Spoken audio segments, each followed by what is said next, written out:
Amen. Que Dieu nous bénisse. Nous avons passé une très belle veillée. Ça n'a pas été lourd du tout. Ça, je l'ai senti. C'est vrai. Mais Dieu sait pourquoi ça n'a été ainsi. J'avais un sujet que j'avais depuis quelques mois. Après tout ce qu'on a vu, je pensais qu'on devait pouvoir l'aborder. Mais ça ne me disait rien.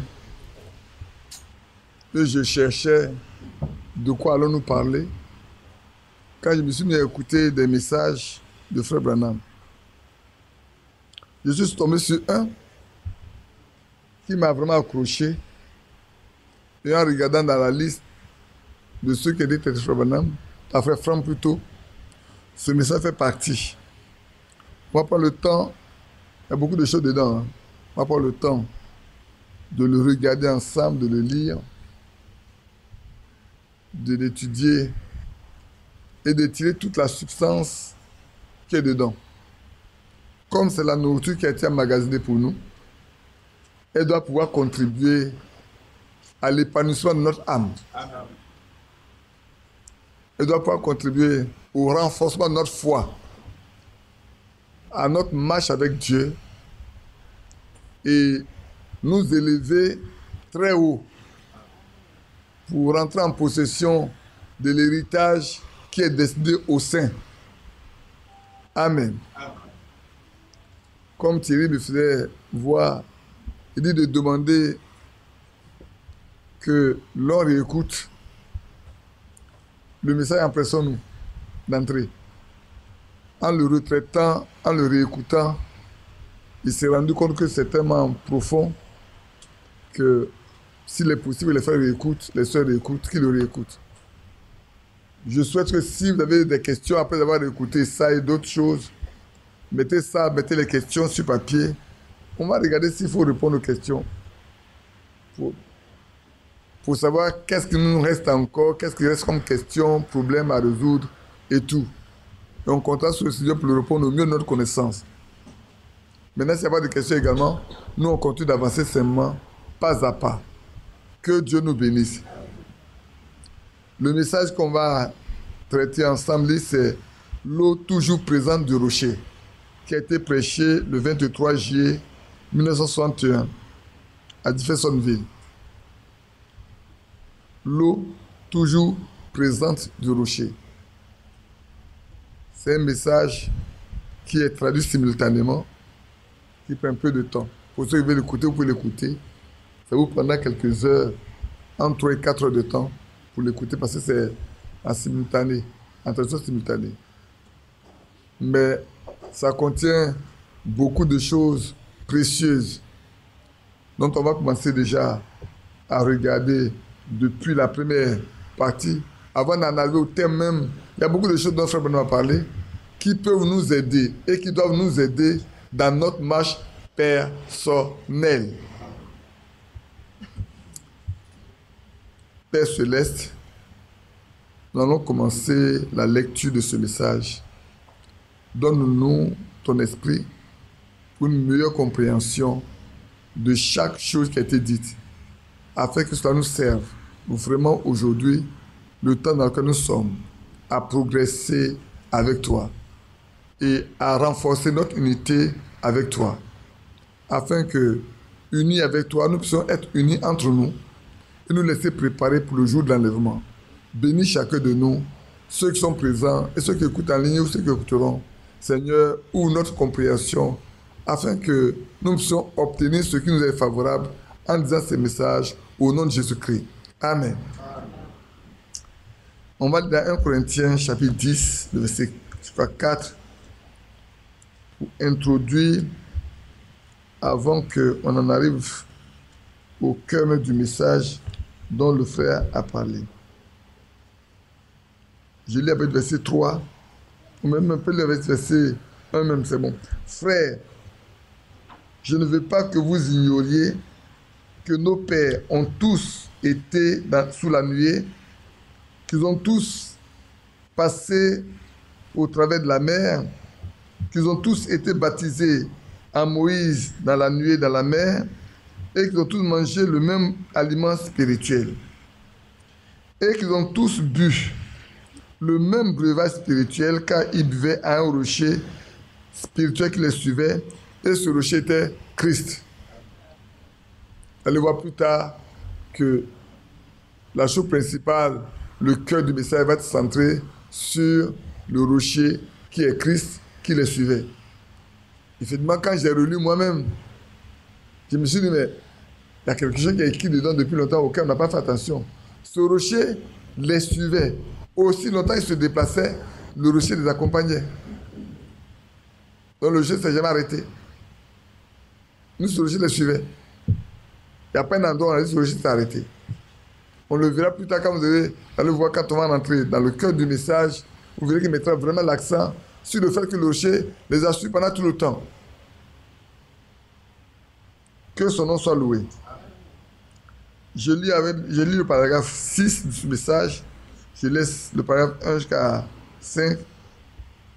Pour commencer, je crois que ce serait avantageux pour moi si je pouvais vous expliquer un peu certaines choses.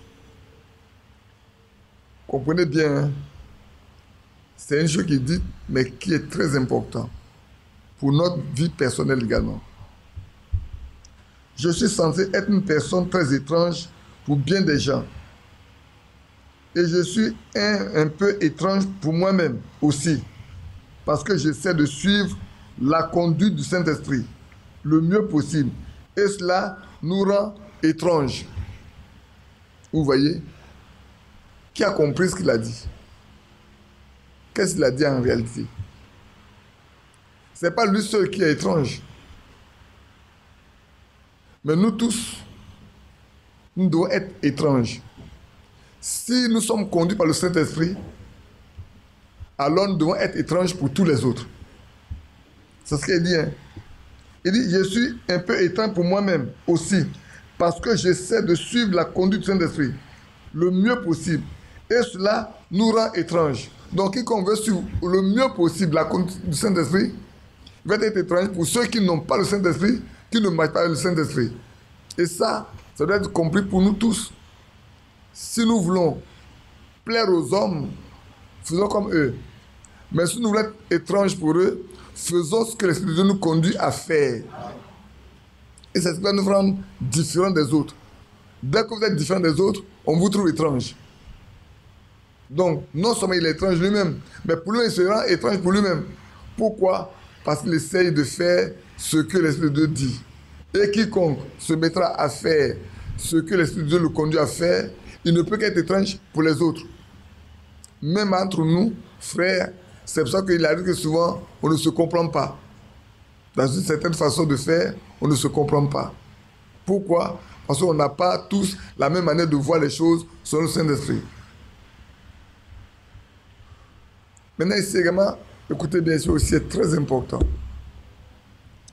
Nous faisons parfois des choses qui font que nous nous essayons et nous nous demandons parfois, je relis, nous faisons parfois des choses qui font que nous nous asseyons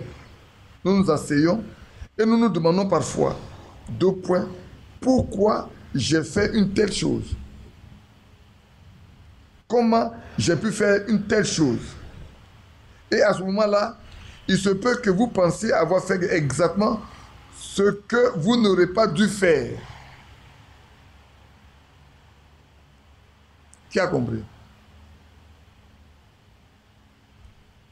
Tu n'as pas compris? Tu as compris? On s'assoit, on fait des choses, et puis après on s'assoit, on dit, mais pourquoi est-ce qu'on a fait ça?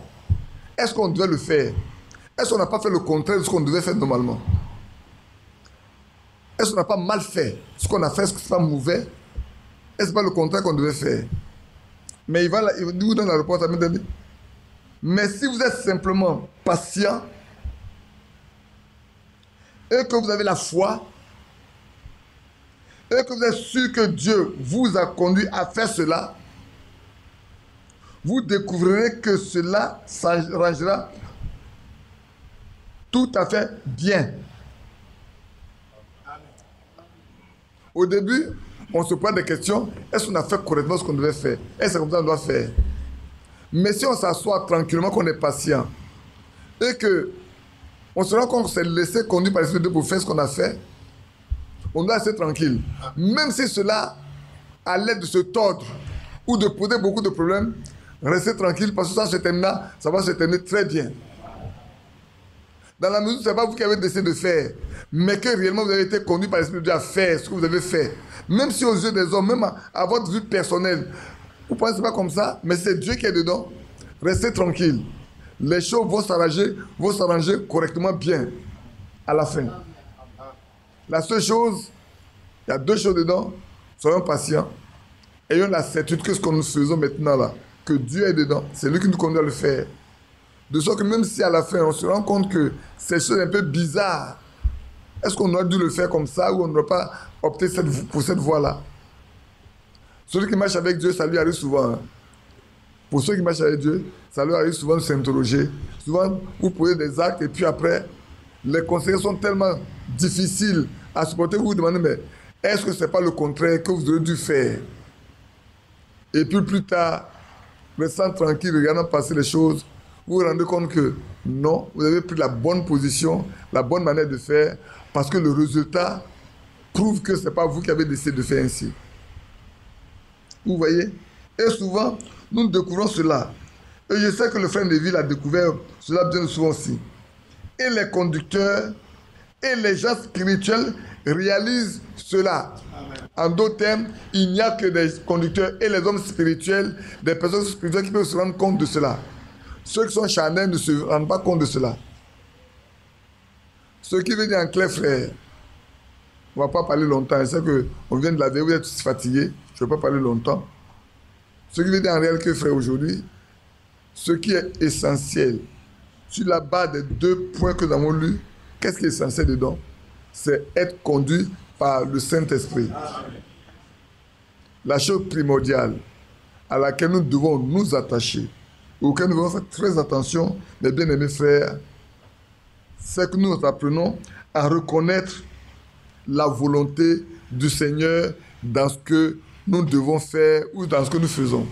Apprendre à reconnaître ce que Dieu veut et être spirituel. Se laisser conduire par le Saint-Esprit. C'est très, très, très important. Une fois que vous êtes conduit par le Saint-Esprit, restez tranquille. Les gens diront ce qu'ils veulent de vous, mais restez tranquille. Dieu s'occupe du reste. Et ça, c'est important. C'est important. Vous allez subir même des injures, le mépris, le dédain. Mais comme vous savez que ce n'est pas vous-même que vous allez faire les choses comme Dieu le veut, alors vous verrez le résultat.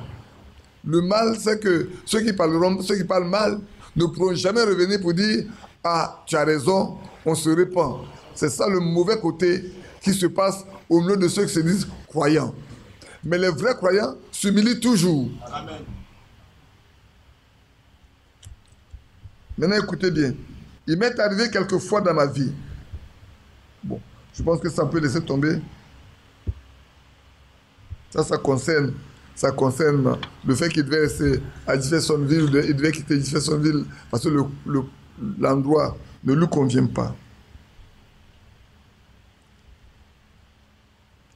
Il dit, si vous retournez et que vous regardez ici quelque part, tout cela n'a pas été détruit pendant le temps d'inondation, il y en a un rapport avec cela, une lettre que j'ai eue lorsque j'étais appelé au ministère au commencement et que j'étais sur le point de partir.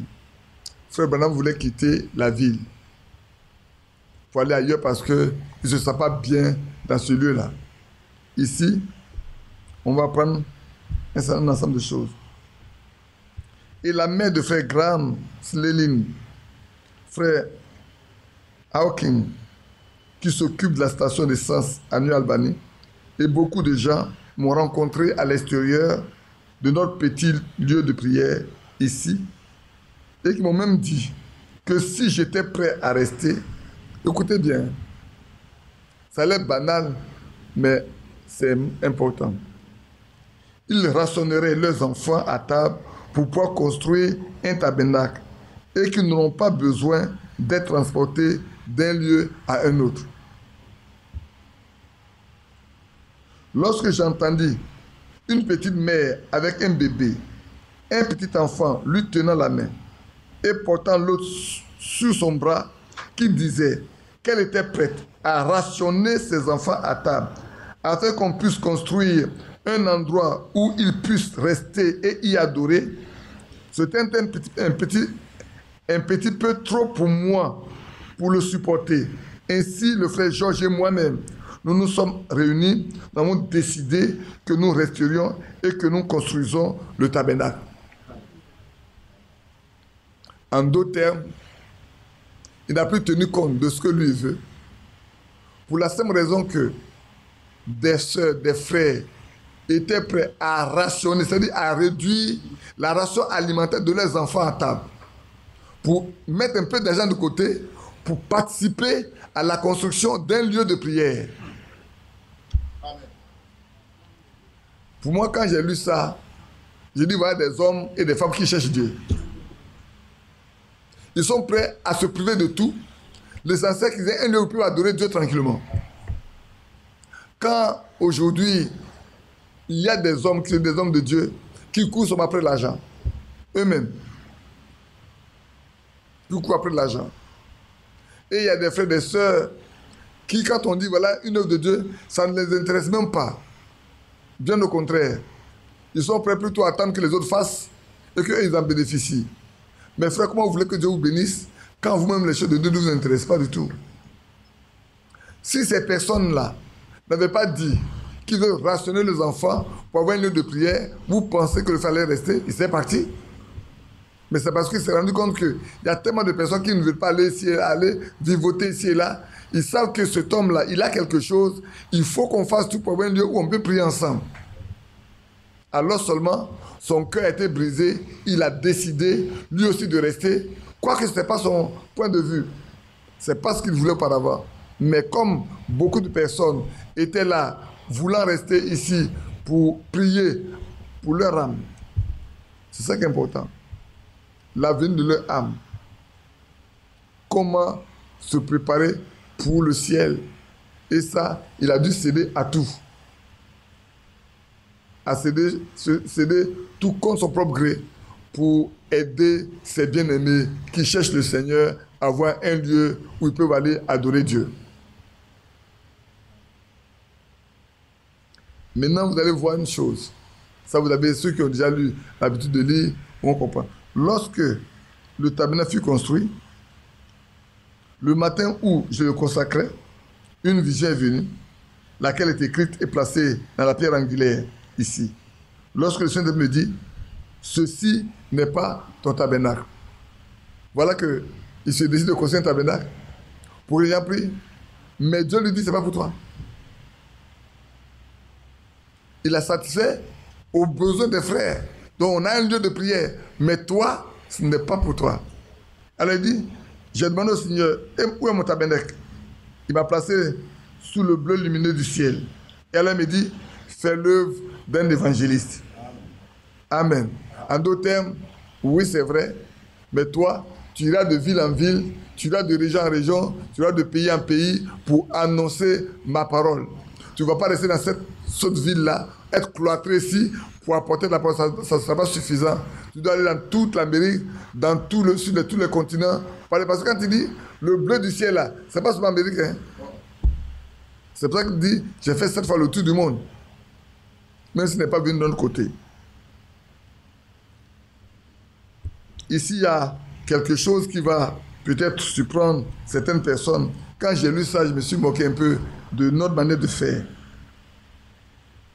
Toutes ces choses mises ensemble, eh bien, un jour, alors que j'étais en train de tondre la pelouse, là où le frère Wood vit actuellement, ma belle-mère habitait là, en ce moment-là.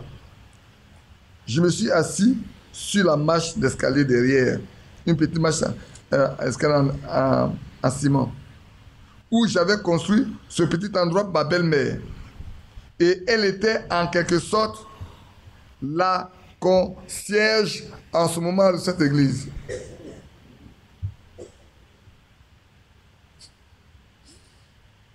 Si aujourd'hui on disait nous à une sœur d'être concierge au milieu de nous, on dirait que nous ne sommes pas croyants.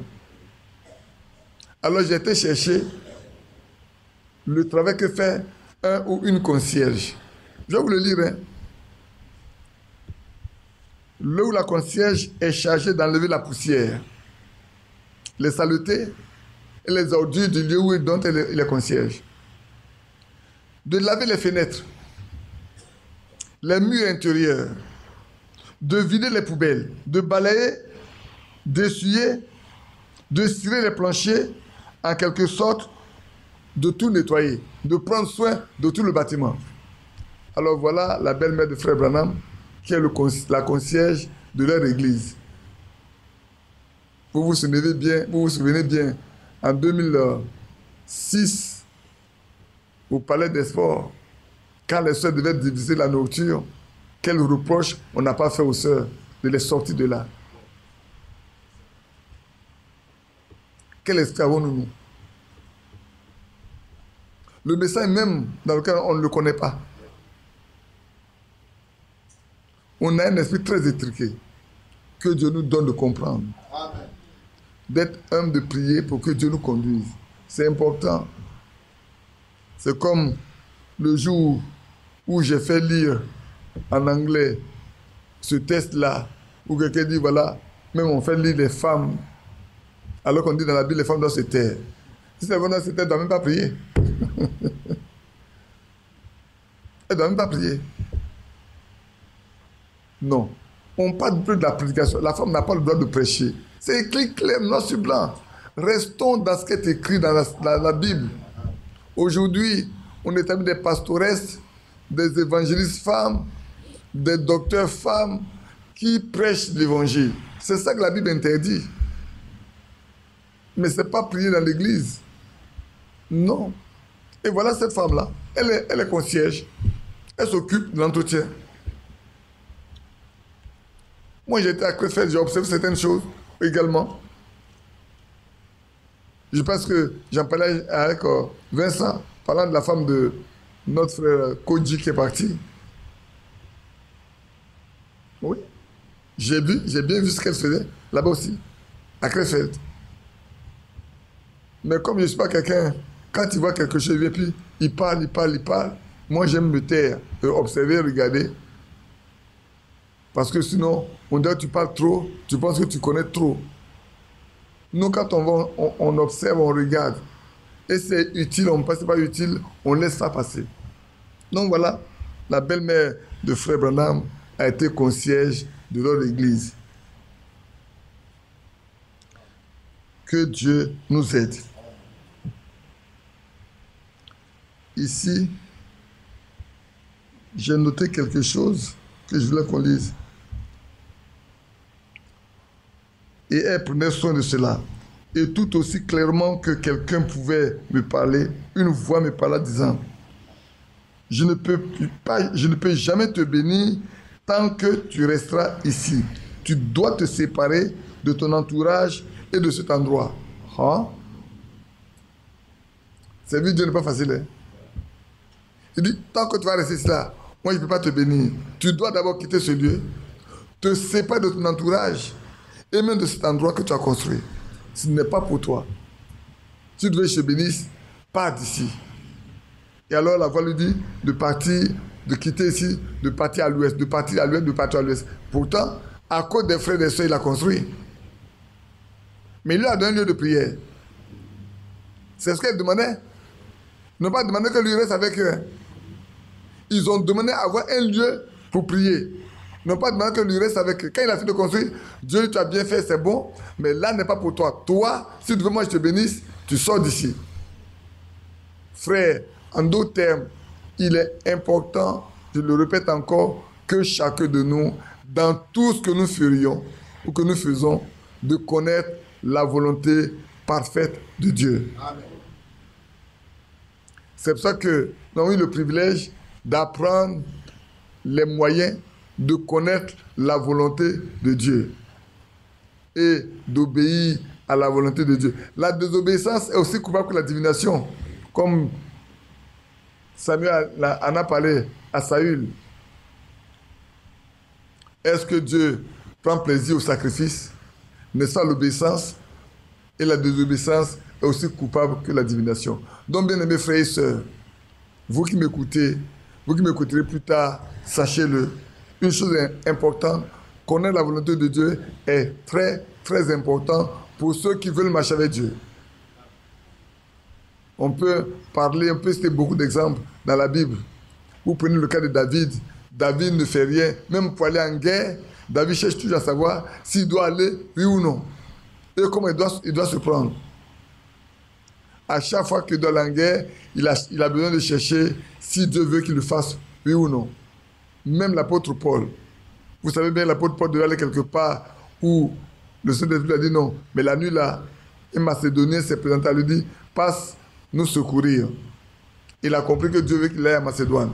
Frères, apprenons à connaître Dieu et pratiquer sa volonté. Marcher selon sa volonté parfaite. Si nous voulons être bénis par lui, si chacun de nous voulons être bénis par Dieu, apprenons à faire sa volonté toute parfaite.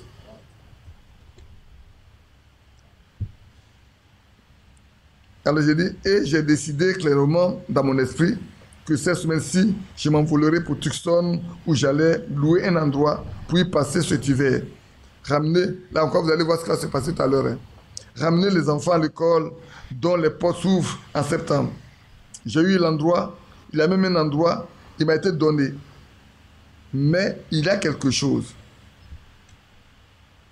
Juste avant que nous construisions cette maison ici, la maison du pasteur, là où elle est, maintenant, je ne voulais pas construire là. La mère de mon épouse était âgée. Mon épouse a même pleuré à ce sujet. Mais je ne vais pas laisser ma femme ici, sachant que sa mère est âgée. Et que personne d'autre ne pourra s'occuper d'elle. Eh bien, j'ai compris cela. Je comprends. C'est sa mère. Et c'est la seule mère qu'elle a jamais eue. Ou qu'elle n'aurait jamais. Ainsi, j'ai compris cela. Ainsi, j'ai prié le Seigneur et lui ai dit, Seigneur, étant donné que je n'aime pas cet endroit, fais que je sois satisfait. J'ai où tu voudrais que j'aille. Mais je ne veux pas attrister mon épouse et l'enlever d'ici pour l'amener dans un endroit étranger où elle ne connaît personne. Et puis, je suis parti tout le temps, de toute manière. Ainsi, fais simplement que je sois satisfait d'être ici avec elle. Il comprend. C'est compliqué, non? Lui, il veut partir. Mais sa femme a sa mère qui est âgée. C'est elle qui s'occupe de sa mère. Partir à sa femme qui va s'occuper de celle-là. Donc sa femme a pleuré. Il n'a pas dit au Seigneur, enlève ma belle-mère. Hein. Il dit, fais que je sois satisfait pour rester avec elle. Ça veut dire beaucoup de choses. Si je dois rester ici, fasse que je sois satisfait. Le lieu ne me plaît pas, tu ne veux pas que je reste ici, mais voilà mes conditions. Fasse que je sois satisfait en restant ici. Vous savez ce qui va se passer? Et puis, et maintenant, que sa mère a été prise. Et qu'elle allait dans la gloire, alors voici que revient cette incitation pour aller de l'avant. Vous voyez, je ne sais pas ce qu'il faut faire. Il a dit, Seigneur, fasse que moi je sois satisfait. Il n'a pas dit, Seigneur, voilà ma belle-mère là, on ne peut pas la laisser partir, ça pose un problème. Qu'est-ce qu'on doit faire? Mais on a pu dire, prenez-la avec vous. C'est la chose la plus simple. Prenez-la avec vous. Or, peut-être elle ne va pas accepter de partir parce qu'elle est âgée, elle connaît mieux cette région, elle peut rester là. Il a demandé seulement que Dieu fasse que lui, il soit satisfait. Vous savez, je vous ai raconté, ça fait longtemps, il n'en a pas parlé. Il y a une jeune fille qui était convertie et qui aimait aller à l'église les soirs, mercredi soir pour aller prier. Sa grand-mère ne voulait jamais la laisser partir. Chaque fois qu'elle part et revient, c'est des histoires. Vous savez ce que Dieu a fait? Qui sait ce que Dieu a fait? Il a pris la grand-mère. Il a fait de la grand-mère de la terre pour que la petite fille puisse aller adorer Dieu. Si tu as un obstacle pour faire la volonté de Dieu, Dieu t'enlèvera. Ça, nous devons le savoir. Si quelqu'un est un obstacle, je le dis, je le répète, et notez-le bien. Si quelqu'un est un obstacle pour l'avancement du règne de Dieu, Dieu l'enlève du chemin. Et si quelqu'un en est aujourd'hui où nous sommes là, Dieu l'enlèvera.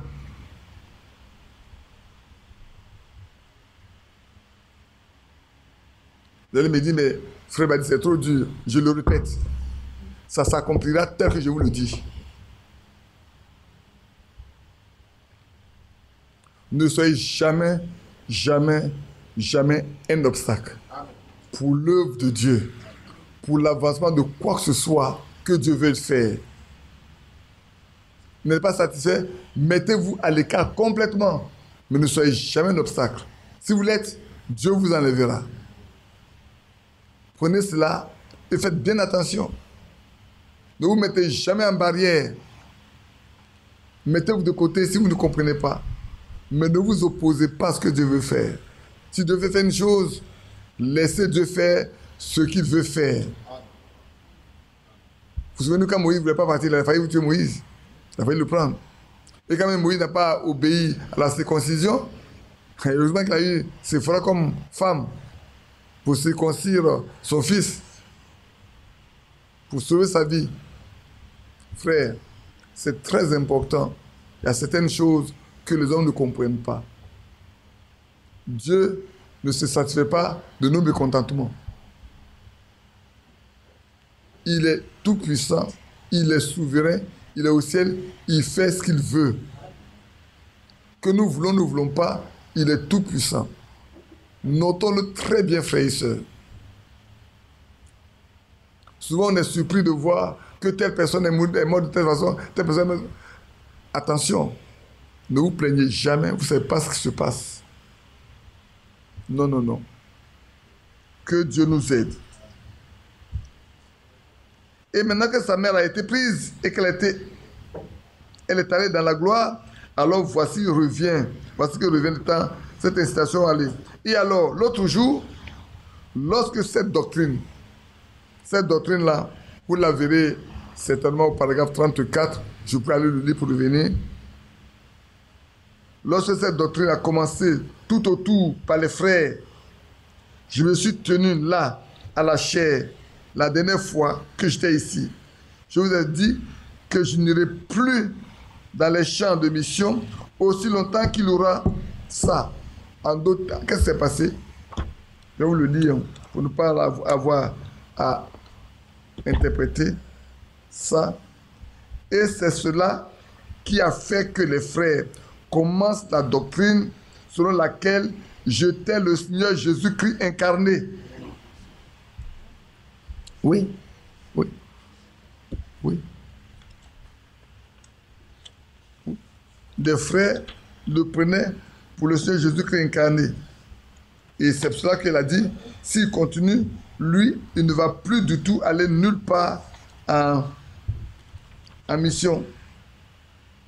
Voilà. Il ne veut plus aller nulle part sur les champs missionnaires. Parce que si on pense que le Jésus-Christ incarné, c'est un blasphème. C'est un opprobre. Les frères, avec bienveillance, ont rectifié tout cela. Ils ont tout mis en ordre dans l'espace de 24 heures. Et cela est terminé. Amen. Voilà des gens qui sont convertis. Ils ont cru. Ils ont vu tellement de grandes choses qu'ils ont passé sur un homme qui est venu sur la terre. Moi, je vous dis que quand nous étions encore tout petits, on nous a appris que Dieu est descendu aux États-Unis. Moi, je ne connaissais même pas aux États-Unis. Mais on dit que Dieu est descendu en Amérique. Maintenant, cela nous m'ouvre le champ de nouveau. Je ne sais pas ce qu'il faut faire. Je ne sais quel chemin prendre. Également ici, je voudrais que chacun de nous fasse attention à une chose très importante. Très importante. Je crois que je vais ramener ça à quelque chose ici. Si je ne me trompe pas. Oui. Mais laissons aller seulement. Je ne sais pas ce qu'il faut faire. Je ne sais pas quel chemin prendre. J'ai demandé une vision au Seigneur. Je lui ai demandé Je lui ai demandé de me dire ce qu'il fallait faire. Mais il me laisse là.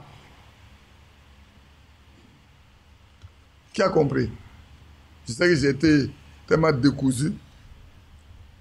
Maintenant que le champ missionnaire est ouvert pour lui, parce que les frères ont corrigé cette erreur dans laquelle ils se sont mis, il a demandé au Seigneur qu'est-ce qu'il doit faire, où il doit aller. Et le Seigneur lui a donné aucune réponse, aucune indication. Le Seigneur l'a laissé là. Et je vais continuer, puis on va parler un peu. Et hier soir, quand tous les enfants, ma femme et chacun sont sortis de la maison, j'ai pris un engagement devant le Seigneur Dieu. Et j'ai dit au Seigneur Dieu, si tu me bénis dans le chemin que je prendrai, je te servirai. Mais tu devras me montrer où aller, comment aller et ce qu'il faut faire. Ainsi, je me suis remis au Seigneur avec le ministère et tout le reste. J'ai remis tout cela au Seigneur et j'ai dit, où que tu ouvriras la porte, où que tu feras, je passerai par là, jusqu'à ce que tu prépares un chemin. Je continuerai tel que je suis, jusqu'à ce que tu prépares un chemin. Et je lui ai demandé de rendre la chose tellement claire que je ne serai pas trompé à un seul moment. Car je crois vraiment que nous sommes juste à la croisée de quelque chose qui doit arriver. Ici, cela mène chacun de nous à comprendre que si lui, Frère Branham, qui a ce ministère, qui a ce don, ne veut pas s'engager lui-même à faire une chose qui est pour Dieu, que ne devons pas nous faire nous autres. En liaison avec le Seigneur, on peut le lire, vous pouvez le noter, dans Jean 5, 17. Plutôt, on va le lire ensemble, pour que nous sachions quel est le lien de ce que Frère Branham vient de dire avec comment le Seigneur lui-même, en tant que Dieu sur la terre, comment il s'est conduit. Prenons dans Jean, chapitre 5, il y a quelques passages qu'on peut lire. On va le lire quand même que vous voyez. Jean 5, prenons le verset 17.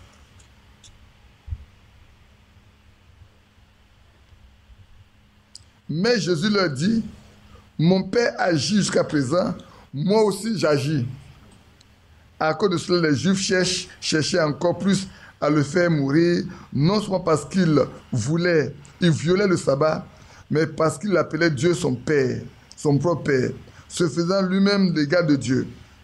Jésus reprit donc la parole et il leur dit, en vérité, je vous le dis, le Fils ne peut rien faire de lui-même.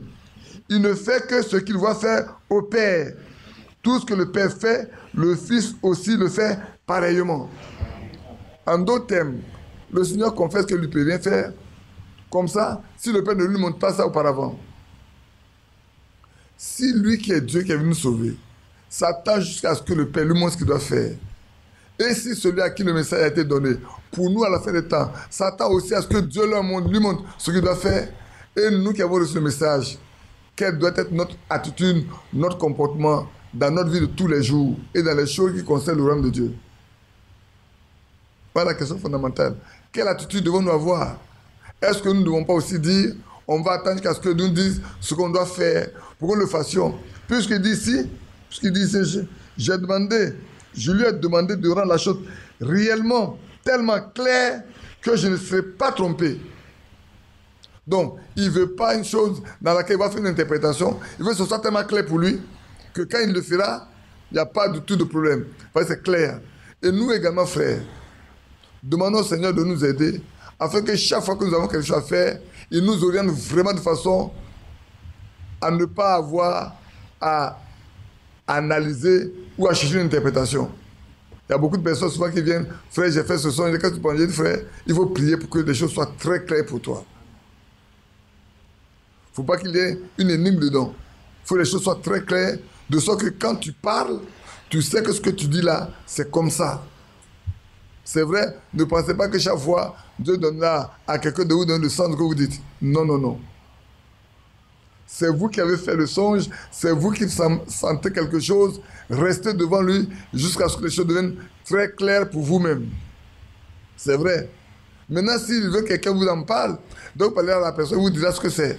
Mais autrement, frère, prenons plutôt l'engagement ou la décision de marcher avec lui et lui seul, en nous approchant de plus près, le plus près possible de lui, pour obtenir les réponses des choses dont nous voulons avoir l'éclairage. C'est important.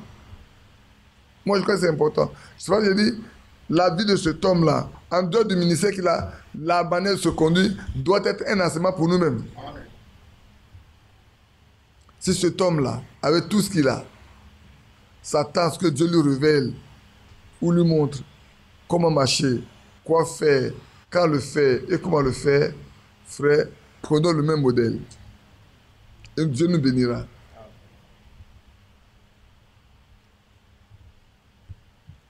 Et il dit, et j'ai entendu cela prophétiser ce matin.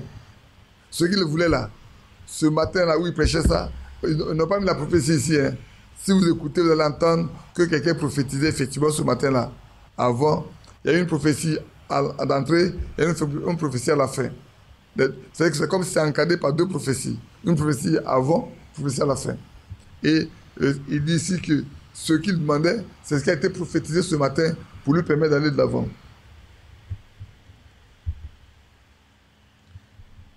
Voyez-vous, les gens pensent souvent qu'avec un don prophétique, Dieu dit seulement tout.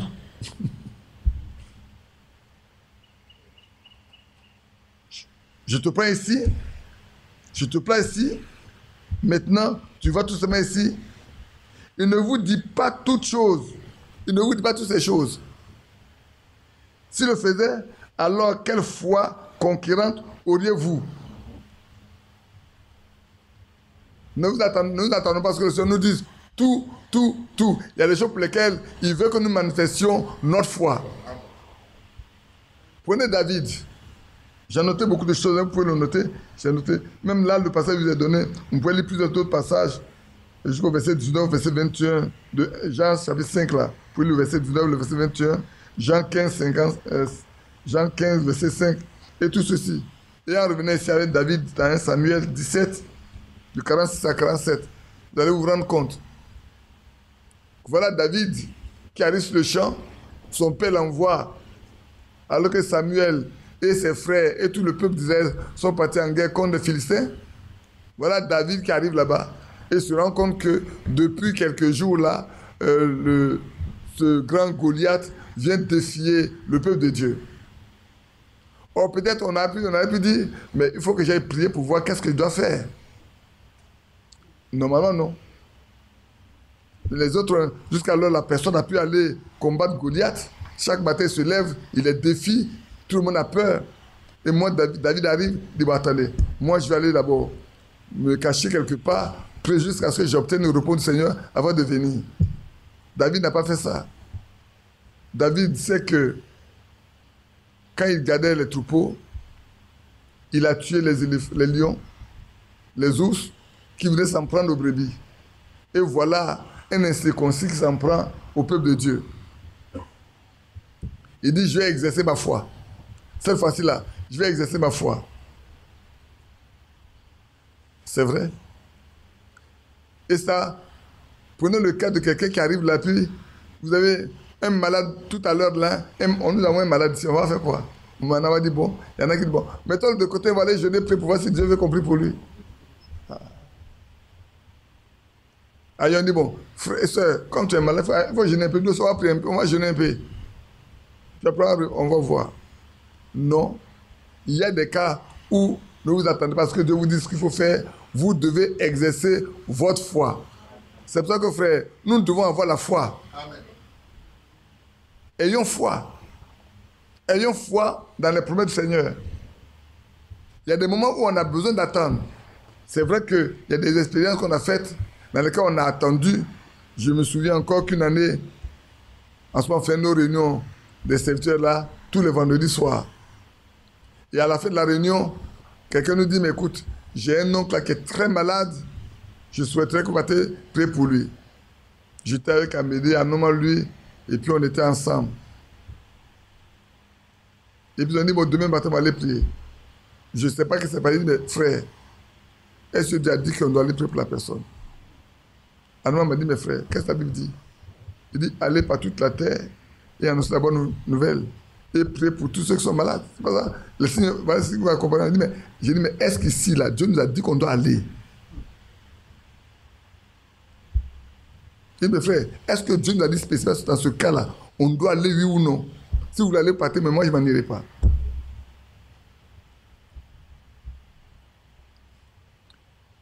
Ça vous tous me regardez. Vous dites, mais quel est ce type-là? Il s'oppose à tout le monde. Et il s'oppose même à ce que le Seigneur lui dit de faire. Je dis, moi, je ne m'en irai pas. Tout ça, je n'ai pas vraiment une direction précise pour dire que celui-là, on doit aller prier pour lui. Je ne m'en vais pas. Est-ce que vous êtes sûr qu'ils ont pu aller prier pour la personne?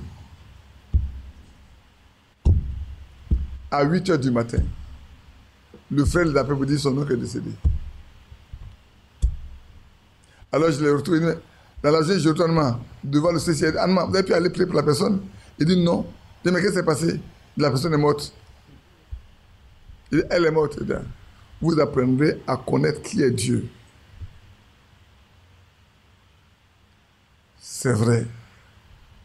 Nous devons apprendre à marcher avec lui. Vous allez me dire, mais dans les deux cas, laquelle tu t'es adopté? Tu dis, on doit exercer notre foi. Et puis, tu dis, on doit apprendre sa volonté. Dans les deux cas, on est obligé de savoir qu'est-ce que Dieu veut. Parce que celui qui est connu par le Saint-Esprit, là, il lui dit ce qu'il doit faire. Hein. Ça, c'est important. Il va te dire ce qu'il faut faire. C'est comme le jour où la fille de notre sœur, qui est Anne Mabo, comment elle s'appelle? Notre vieille sœur, là. Anne Mabo.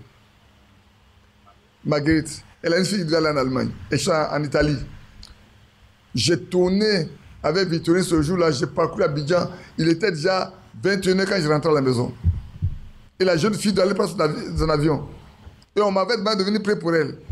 On n'est pas loin de la maison, là. Quand on arrive à la pharmacie, Jotin m'a dit, papa, on ne t'a pas demandé de venir prier à Mabo. J'ai dit, Seigneur, je ne t'ai même pas demandé la permission. Et puis, j'ai donné mon accord. Voilà, je suis embêté. Qu'est-ce que je dois faire? Rentrer à la maison ou aller prier pour cette fille? Elle me dit, mais papa, tu as donné ton accord, non? J'ai dit, oui, mais je n'ai pas demandé la permission. Elle dit, mais tu as donné ton accord. Elle va m'obliger à partir. Et puis, on prend la route. On arrive là. Elle est déjà bien coiffée, bien habillée. Elle attendait qu'on prie pour elle à l'aéroport pour faire son enregistrement et puis partir. Je suis là dans mon cœur, j'ai prié. Et puis je me suis mis à dire, bon, je peux parler avec toi un instant. Elle dit oui. Puis j'ai parlé 30 minutes. J'ai dit, bon, on va prier maintenant pour que tu partes. Elle dit non, je ne m'en vais pas comme ça. Tu me baptises avant que je ne parte. J'ai dit, mais non, mais tu es déjà coiffé, tu as bien habillé. Quand arrivé là-bas, j'ai appelé pour que les frères de là-bas te baptisent. Elle dit, mais est-ce que l'avion tombe en chemin? Je fais quoi? Tu me baptises avant que je n'aille à l'aéroport. Non, non, non. Maintenant, je tire sur la corde. J'ai bien tiré sur la corde. J'étais obligé d'aller la baptiser la nuit là, avant qu'elle n'aille à l'aéroport. Mais heureusement que tu étais avec moi. Peut-être je ne serais pas parti. Mais Dieu a voulu simplement le fait que moi-même j'étais un peu abasourdi. Je dis, mais Seigneur, je ne t'ai pas demandé la permission. Parce que ce n'est pas moi qui garde. Mais si je demande que je ne suis pas dans ta volonté, tu n'exauceras pas. Mais Dieu a voulu parce que cette fille devait pas son baptême avant de partir. Maintenant, est-ce qu'elle dans la foi n'est pas dans la foi? Dieu le sait. Mais elle a été baptisée cette nuit-là. Vous voyez? Donc, apprenons toujours à reconnaître ce que Dieu veut qu'on fasse. Et c'est important. C'est vrai que nous ne disons pas toujours tout. Hein. Ça, sachez-le.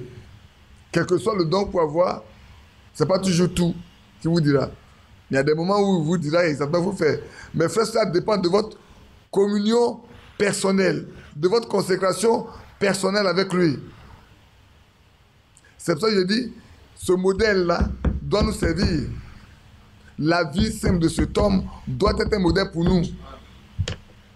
Pour nous amener à être vraiment des enfants, des femmes et des hommes spirituels qui marchent avec le Seigneur. C'est important. J'ai encore quelques points. On va regarder puis on va s'arrêter pour que dimanche prochain, on puisse aller de l'avant. Voyez-vous, il vous laisse seul. Et plus encore que n'importe qui d'autre. Voyez, vous pouvez vous tenir vers moi, vous pouvez vous tourner vers moi et me demander certaines choses. Il n'a jamais failli de me donner la réponse, c'est vrai. Mais je lui ai demandé des choses pour moi-même. Et bien souvent, il me laisse simplement seul. Vous voyez, non? Voilà l'homme de Dieu lui-même. Il confesse qu'il a demandé à Dieu certaines choses pour lui-même, mais à qui ça n'est jamais arrivé ça? Tout ce que vous demandez, c'est vous l'accordez toujours? Non. Il y a des choses là. Vous pouvez avoir 10 choses. Vous pouvez demander 9 facilement. Il y en a pour lesquels vous pensez, c'est là. Mais il y a un là. Vous pouvez passer des années, des années, des années. Vous jeûnez, vous priez, vous jeûnez, vous priez. Ça ne passe pas. Il ne vous répond même pas. Il ne vous dit même pas, non, laissez ça tomber, c'est ceci. Non, non, non. Pour dire, vous devez continuer de persévérer jusqu'à ce que. Et voilà, lui-même le dit, il dit, pour lui-même là, sans réponse. C'est vrai. Mais oui, je lui ai demandé. Il m'a laissé ça. Voyez-vous, il me laisse aller de l'avant et marcher là-dedans. C'est-à-dire que tu n'as pas de direction, tu marches par la foi. C'est tout. Tu vas aller par la foi. C'est pour ça que frère, il est bon d'avoir la foi en lui. De croire seulement qu'il est capable de nous mener là où nous devons partir. Quand on a prié, on ne peut pas. Et qu'on sent qu'on doit le faire, on doit le faire seulement. Et puis regardez, Dieu est arrivé à la fin avec nous. Maintenant, je voulais sauter quelques éléments pour venir ici. Je vais la partie, le paragraphe 27. Il y a tellement de bonnes choses à lire par moment. Alors, si le Seigneur le veut, si c'est la volonté de Dieu, j'ai fait une déclaration ici, il n'y a pas longtemps, que j'aimerais vous parler sur les... Bon, c'est sur les sceaux. On va laisser ça, c'est trop compliqué. Je ne peux pas rentrer dans les sceaux. Je vais venir ici pour une chose.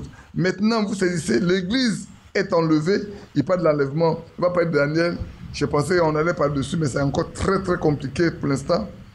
Parce que si on veut parler, il faut parler de Daniel 9, parler des sceaux et tout.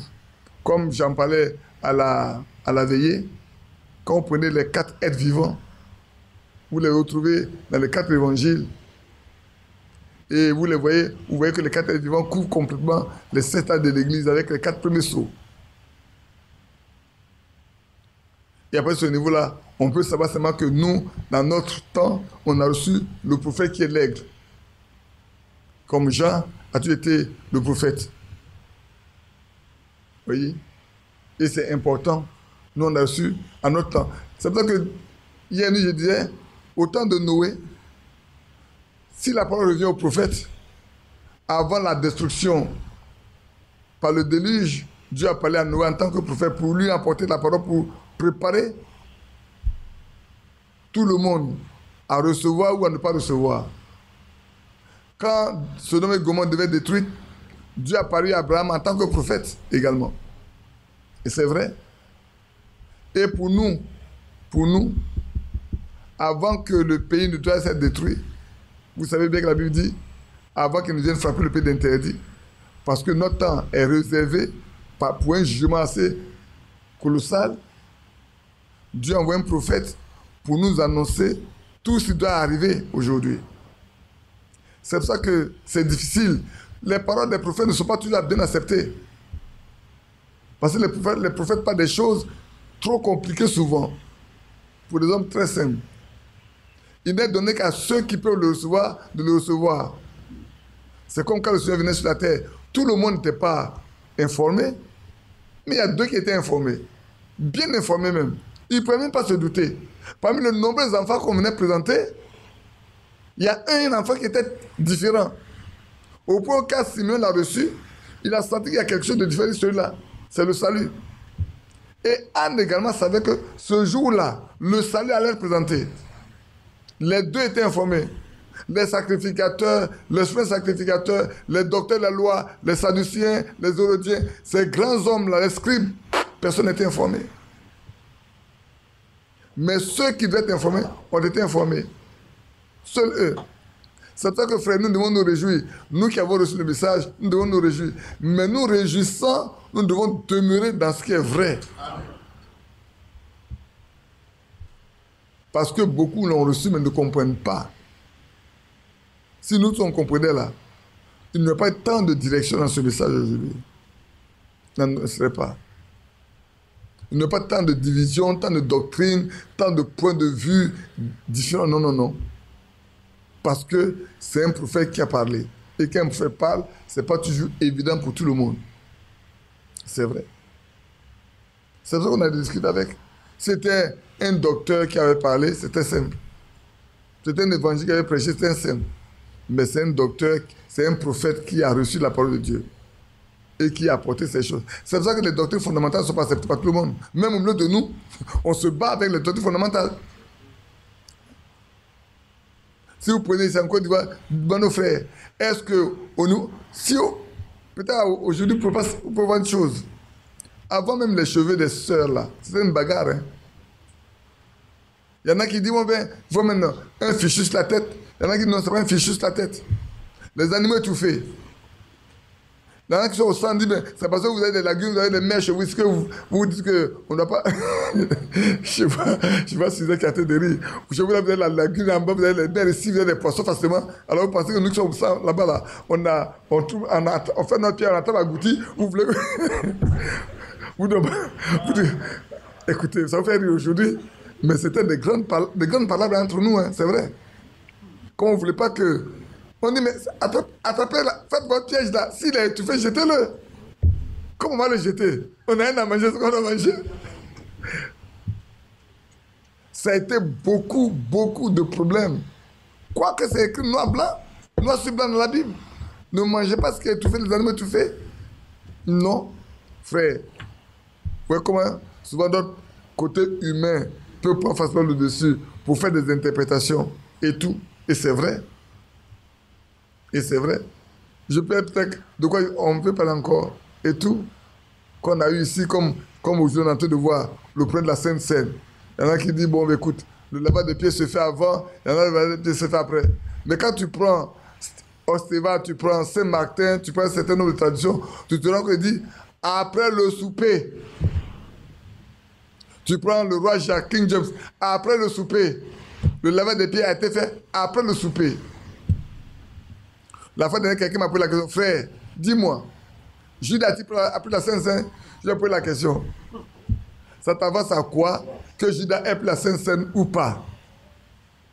Je sais, je connais. La doctrine qui est dedans, je la connais, mais je te pose la question à toi. À quoi ça t'avance, frère?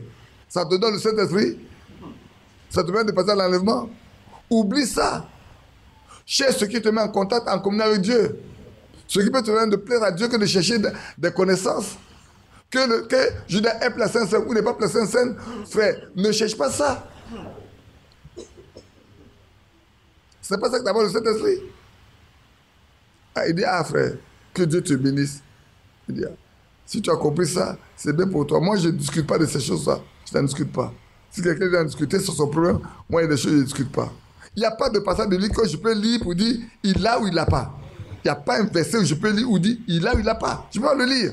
Ce que je ne peux pas lire là, je ne peux pas déduire. Je n'ai rien à déduire. Est-ce que je peux aligner 2 ou 3 écritures pour dire qu'il n'a pas pris? Je ne peux pas, il n'y a pas d'écriture que je peux aligner. Que Dieu nous aide aujourd'hui pour que nous sortions complètement de ces petites choses qui nous éloignent complètement de Dieu. Je ne désire plus avoir du discernement. Voyez-vous? Eh bien, ici, notez bien, je ne désire plus avoir du discernement. Vous voyez? Eh bien, voici ce qui est arrivé. J'ai essayé et j'ai fait, je sais que j'ai fait des choses qui étaient fausses. C'est Frère Branham qui parle. Hein. Il dit, je ne désire plus avoir de discernement. Voici ce qui est arrivé. J'ai essayé et je sais que j'ai fait des choses qui étaient fausses. Mais j'ai essayé de vivre suffisamment près de Dieu tout le temps. Quoique je sais que j'ai fait des choses qui étaient fausses, J'ai tout fait pour vivre très proche de lui pendant tout le temps. Mais ça ne m'a pas empêché de faire des erreurs dedans. Frère, Dieu laisse certaines choses arriver dans la vie d'un vrai serviteur de Dieu pour montrer qu'il n'est pas Dieu, qu'il est un homme. Amen. Ça montre qu'il est un homme. Amen. Seul Dieu ne se trompe pas. Tout être humain va se tromper. Et frère Branham confesse ici que lui aussi, il a fait des choses qui sont fausses. On n'a pas honte à confesser une chose qui est fausse. Non. Seul Dieu ne se trompe pas. Mais Moïse n'est pas trompé. Dieu lui a dit, tu tapes, tu as tapé une fois. La seconde fois, il ne faut plus taper, va parler au rocher. Il n'a pas dit de la taper au rocher. Il dit, mais pourquoi je ne t'ai pas demandé de frapper le rocher 2 fois? Mais c'est une erreur qu'il a faite. Et Aaron, il n'a pas fait le veau d'or. Frère, prenons garde. Hein. Il y a des choses pour lesquelles nous devons faire très attention. Savoir que tout serviteur de Dieu est un humain capable de se tromper. Cela n'enlève rien au ministère que Dieu lui donne. Ça n'enlève rien. Ça n'enlève rien à la personne qu'il est, ça n'enlève rien à ce qu'il est. Ça ne change rien. Mais Dieu laisse venir ces choses pour montrer seulement qu'il est un homme qui peut se tromper. Car tout homme est menteur. Seul Dieu pouvait. Voyez. Et moi, quand j'ai lu ça, j'ai dit, gloire à Dieu, Seigneur, tu nous montres seulement que nous avons affaire à des hommes. Quoi qu'il soit dans ta main, nous avons affaire à des hommes. Mais souvenez-vous au niveau des impôts. Quand il a dit à sa femme, non, dis-le que je suis pas là. Il dit, mais... Et puis il a couru pour sortir. Il dit, mais tu étais là quand tu parlais. Il était tellement fatigué par cette pression-là qu'il a dit, au point qu'il partait prier pour ses enfants-là. Le Seigneur l'a repris, il ne peut pas prier pour tu as menti, tu ne peux pas prier. Il faut aller corriger ça d'abord. Il a dû retourner pour aller dire à la personne-là que... le gars lui a dit, maintenant encore, tu me montres que tu es vraiment sincère. On peut te faire confiance. Voyez. Il a fait une chose apparemment qui n'est pas bien. Mais il retourne pour parler. Et ça donne à l'autre de comprendre qu'il est vraiment sincère. Que Dieu nous aide. Donc, ceux qui édifient, c'est pour ça que tout à l'heure on a lu, ceux qui voulaient faire de lui un Dieu, il leur a dit non, il n'est pas Jésus incarné. Vous savez, quand on a commencé, j'ai ri, j'ai dit, s'il pleut avant qu'on ne finisse, c'est qu'on ne doit plus faire de nos réunions ici, on doit se déplacer. Parce que moi j'étais là, je sentais le lait tellement frais, j'ai dit ça, s'il pleut aujourd'hui, c'est que les réunions ici doivent s'arrêter, on doit aller quelque part pour faire les réunions maintenant. Bref, que Dieu nous bénisse. Mais il y a tellement de choses ainsi et tellement de personnes. Ce n'est pas simplement dans cette région, mais c'est dans le monde entier. Les gens viennent nous poser des questions, demandent ceci, il n'a plus le cas. Je l'ai noté, il n'a plus le cas où on cherchait les ânes là. Saül cherchait les ânes, où Samuel a dit les ânes ont été trouvés. Il dit, mais dans le monde entier, les gens viennent me demander ceci, demander cela. C'est ce qui fait que les gens pensent que je suis Dieu. Parce que quand ils me demandent que je m'adresse au Seigneur, ils ont la réponse. C'est ce qui a fait que, pour finir, les gens ont dit qu'il était le Dieu incarné. Donc les frères ont dit qu'il est Jésus incarné. Nous savons que cela mettrait le ministère en miettes et que cela amènerait le propre sur Christ. Et ainsi de suite.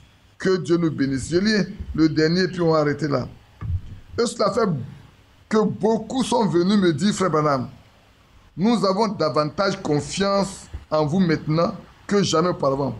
Parce que vous voyez, avec le don que Dieu m'a donné, qu'aurais-je pu faire avec cela? Faire tomber la nation à mes pieds? Ou les gens? Ce que nous appelons nation, ce n'est pas le cosmos ici, ou la chair à canon, ainsi de suite. Je vais parler des chrétiens, des vrais chrétiens. Frère, avec le don qu'il a là, s'il voulait vraiment avoir de la domination sur tous les croyants, il l'aurait fait. S'il voulait devenir riche, il l'aurait été. Mais vous savez, voilà quelqu'un qui on a donné un chèque parce qu'il a pris pour quelqu'un qui est malade à la mort. Et on lui a donné un chèque de plusieurs dizaines de millions de dollars. Il a déchiré le chèque à la chair. Aujourd'hui, c'était nous en Côte d'Ivoire ici. Donnez même. Je mettais, ça s'arrête là. Que Dieu vous bénisse. On va s'arrêter là. Et puis, on pourra reprendre dimanche prochain pour aller de l'avant.